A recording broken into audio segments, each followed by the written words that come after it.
அன்பின் தேவனே, இந்த நல்ல ஜெப நேரத்திற்காக நன்றி கூறுகிறேன்.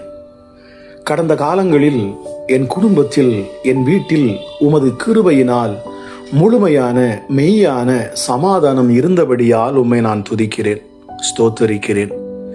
இன்று இந்த சமாதானம் இல்லாதபடியால் உமது சமூகத்தை நோக்கி இந்த விண்ணப்பத்தை நான் ஏறெடுக்கிறேன். கர்த்தாவே, இயேசு கிறிஸ்துவே, எனக்கு இரங்கும். நான் இந்த சமாதானம் என் கூடாரத்தில் திரும்ப வர எனக்கு நீர் உதவி செய்ய வல்லவராயிருக்கிறபடியினால் உம்மை நான் துதிக்கிறேன், உம்மை நான் ஸ்தோத்தரிக்கிறேன்.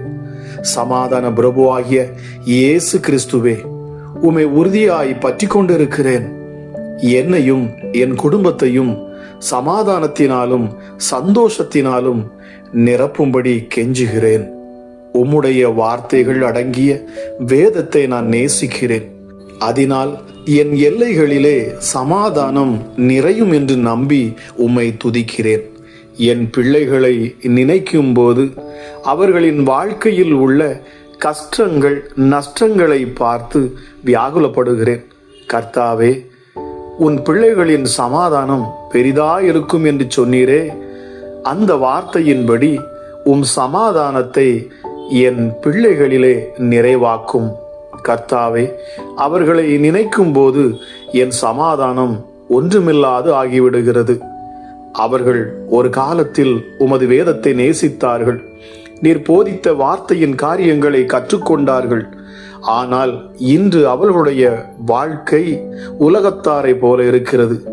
கர்த்தாவே, இயேசுவே, நீர் அவர்களுடைய உள்ளத்தில் உம்முடைய அன்பை ஊற்றி அவர்களது வாழ்வை சந்தோஷம் சமாதானம் உள்ளதாய் மாற்றுவீராக.